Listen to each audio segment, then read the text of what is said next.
All right, when you're weaning your baby off of the breast or the bottle, you teach them to drink out of a sippy cup next, right? Wrong. Sippy cups are bad news for babies for a lot of reasons, and I'm gonna show you why you should actually teach your baby how to drink out of an open cup beginning at around 6 months of age. Hi, I'm Katie Ferraro, registered dietitian and mom of 7, and I specialize in baby-led weaning, which usually you think is about how babies learn how to eat, but it also includes how they learn how to drink out of an open cup too, which I'm gonna show you in this video. Now, when I first started Solid Foods with my baby quadruplets, I did not know about this whole open cup business.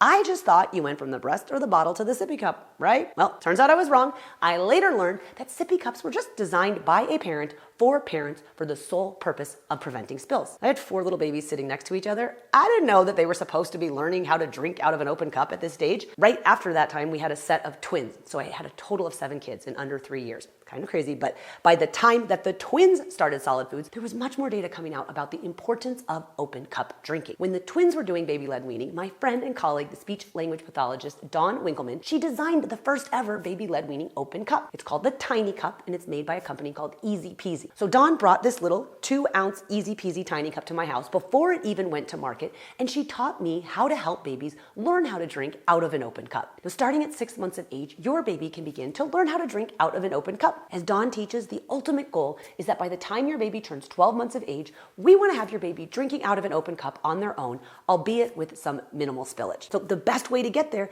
is to practice open cup drinking for about 5 minutes after each meal. You put about 1/2 to 1 ounce of breast milk or formula into the open cup and hand it to your baby. Now, at first, they're just going to knock it over, which is frustrating, right? Because that is very valuable breast milk or very expensive formula. You kind of have to help your baby to get things going along the way early on. Now, you might find it easier to put your hands around your baby's hands, which are then around the cup, or you can also help gently guide the baby's cup to their mouth at the beginning. You can also try offering other foods, purees or pureed meat, for example, out of the open cup. Your baby will smell that there's something in there and then eventually start bringing it to their mouth on their own. It can take a few weeks until your baby gets the hang of this open cup drinking business, but hang in there because as soon as they do, this is going to be your go-to party trick. Okay? It blows people's minds when they see tiny little babies drinking perfectly out of that tiny little open cup.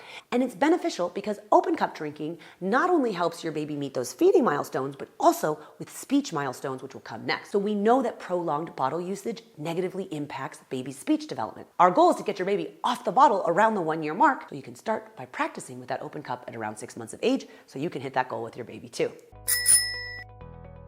Now, I know you are tempted to try sippy cups, but I also want to encourage you to skip the sippy cup. Your baby can go right from the breast or the bottle to open cup drinking. I did a podcast episode where I interviewed Dawn, the SLP who designed the Tiny Cup for Easy Peasy, and she went through 6 reasons to skip the sippy cup. I'm going to link that podcast episode up for you in the video description, but to summarize, basically the 6 reasons we covered as to why you want to skip the sippy cup were: first, that they're not developmentally appropriate for baby, okay? Secondly, sippy cups cause feeding delays. They lead to speech delays. They increase the risk of babies aspirating. They can impair your baby's dentition, their teeth. And my concern as a dietitian, number 6, is that sippy cups promote overconsumption of milk, which is a huge problem in toddlerhood. The open cup that I use for baby-led weaning is Dawn's Tiny Cup that she designed for Easy Peasy. It's a 2-ounce cup, so it's the perfect portion for tiny tummies and small little hands who are just learning how to hold their own cup. The Tiny Cup is 100% food-grade silicone because we don't want glass or plastic that can be harmful to your baby's gums or teeth. And this cup has a weighted base so it doesn't topple over easily. Dawn designed the Tiny Cup with an interior angle that gives baby an even flow for safe drinking. SLPs love open cup drinking for babies because it helps them practice lip closure and tongue elevation. So if you're considering some of those spoutless 360 cups, those are not open cups and they don't help babies with this. So skip the 360 cups along with the sippy cups too. If you want to grab an Easy Peasy Tiny Cup for your baby, I am an affiliate for Easy Peasy. I have a discount code that I'll put in the video description. If you head to ezpzfun.com, you can check out the Tiny Cup and all of their other feeding gear that Dawn designed. If you've started open cup drinking with your baby, I'm interested to hear how it's going. Leave me a comment below and let me know, and good luck with the open cup drinking.